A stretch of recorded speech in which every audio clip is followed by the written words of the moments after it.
మిత్రులారా, చివరగా మా మిర్చిల్ మిత్రులకు ఒక్క మాట చెప్పదలుచుకున్నా. నేను ఏమిచ్చినా, చివరికి నా ప్రాణం ఇచ్చినా కూడా తక్కువనే మిర్చిల్ మండలానికి. నిధులు పెద్ద విషయం కాదు. ఇవాళ నాకు దక్కిన గౌరవం ఈ మండలం, ఈ జిల్లా, ఈ రాష్ట్రం, ఈ దేశంలోనే కాదు ప్రపంచంలో ఇవాళ మెస్సీతో ఫుట్బాల్ ఆడినా, ప్రపంచంలో మన గలం వినిపించినా ఆనాడు మీరు నాటిన మొక్కనే ఈనాడు పెద్దదై ఈరోజు బాధ్యత నిర్వహిస్తున్నది. ఈ బాధ్యతను కొనసాగించడానికి నిండు మనసుతో మీరు ఆశీర్వదించండి. నేను చేయాల్సిన పనులు ఉన్నాయి. ఈ వలసల జిల్లాను ఈరోజు అభివృద్ధి పథం వైపు నడిపించాల్సిన బాధ్యత నా మీద ఉన్నది. చేయాల్సిన పనులు మిగిలి ఉన్నాయి.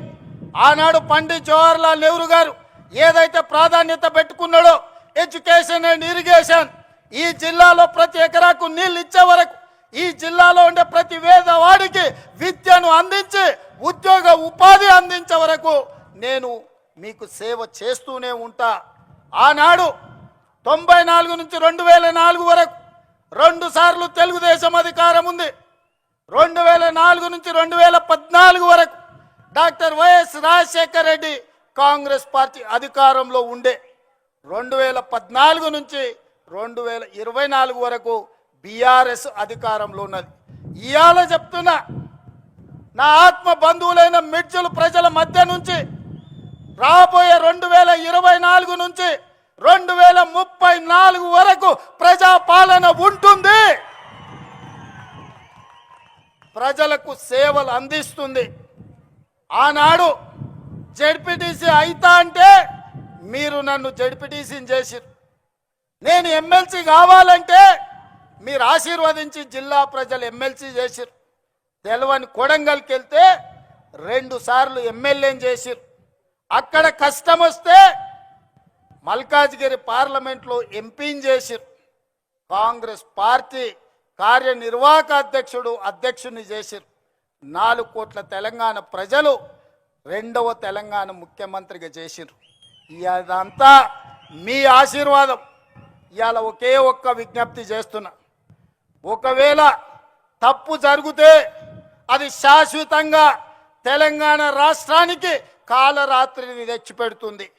ఈరోజు వాళ్ళు దోసుకోవడానికి మొత్తం సిద్ధమై కూర్చున్నారు. అందుకే ఈనాడు తెలంగాణ యువకులు నడుం బిగించాలి. దళితులు, గిరిజనులు, ఆదివాసీలు, తండాలలో, గూడాలలో, మారుమూల పల్లెల్లో ఉండే ప్రజలారా ఆలోచన చేయండి. మళ్ళీ కాంగ్రెస్ రావాలి, రాహుల్ గాంధీ ప్రధానమంత్రి కావాలి. ఈ దేశం కోసం వాళ్ళ నాయనమ్మ ప్రాణాలు ఇచ్చింది. ఈ దేశం కోసం వాళ్ళ తండ్రి ప్రాణాలు ఇచ్చిండు. ఈ దేశం కోసం రాజీవ్ గాంధీ తర్వాత 35 ఏళ్ళు అధికారానికి దూరంగా సోనియా గాంధీ, రాహుల్ గాంధీ, ప్రియాంక గాంధీ గారు ఉన్నారు. కానీ ఈనాడు దేశంలో చారిత్రాత్మకమైన అవసరం ఉంది. ఈ చారిత్రాత్మకమైన అవసరమే రాహుల్ గాంధీ గారిని ప్రధానమంత్రిని చేయడం. మరి రాహుల్ గాంధీ గారు ప్రధానమంత్రిని చేయాలంటే నేను ఒక సమిధనై రాహుల్ గాంధీని ప్రధానమంత్రిని చేయాల్సిన అవసరం లేదా? మీరు ఒక్కసారి ఆలోచన చేయండి. అందుకే మిత్రులారా, నాకు సహాయం అందించిన చిన్నవాడైనా, పెద్దవాడైనా, పేదవాడైనా, వెనుకబడిన ప్రాంతమైనా గుర్తు పెట్టుకొని వెనక్కి తిరిగి సహాయం అందించే ప్రకృతి నాకు ఒక అవకాశాన్ని ఇచ్చింది. మరి ఇవాళ ఇంత పెద్ద అవకాశం ఇచ్చిన రాహుల్ గాంధీ గారికి, సోనియా గాంధీ గారికి, దేశ ప్రజలకు రాహుల్ గాంధీ గారిని ప్రధానమంత్రిని చేసే సందర్భంలో తెలంగాణ ప్రజల అండగా ఉండాల్సిన అవసరం లేదా? ఆలోచన చేయండి. 60 ఏళ్ళ తెలంగాణ ఆకాంక్ష, వందలాది మంది తెలంగాణ బిడ్డల ప్రాణ త్యాగాలు, ఆత్మ బలిదానాలు చేసుకుంటూ తెలంగాణ రాష్ట్రం కోసం అసూలు బాసిన శ్రీకాంతాచారి, ఈశాన్ రెడ్డి, కానిస్టేబుల్ కిష్టయ్యను గుర్తు తెచ్చుకోండి. ఈ సమస్యకు శాశ్వత పరిష్కారం చూపించిన సోనియా గాంధీ గారి కుటుంబానికి మనం కృతజ్ఞత తెలపాల్సిన అవసరం ఉన్నది. ఆ కృతజ్ఞతనే రాహుల్ గాంధీ గారిని ప్రధానమంత్రిని చేయాలి. అందుకే మిత్రులారా, 2029 ఎన్నికల్లో నాతో నడవండి. మనందరం కలిసి నడుద్దాం. ఈ దేశానికి రాహుల్ గాంధీ గారిని ప్రధానమంత్రిని చేద్దాం. మీరందరూ అండగా నిలబడాలి.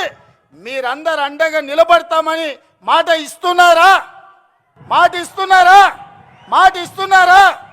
రాహుల్ గాంధీని ప్రధానమంత్రిని చేసే బాధ్యత ఈ మిడ్జిల్ నుంచే మొదటి అడుగు పడాలి. 1000 అడుగులు 1000 కిలోమీటర్లు నడవాలన్నా ఒక్క అడుగుతోనే మొదలవుతుంది. రాహుల్ గాంధీ గారిని ప్రధానమంత్రిని చేసే మొదటి అడుగు మిడ్జిల్ మండలం నుంచే పడాలి. మీరందరూ సిద్ధమేనా?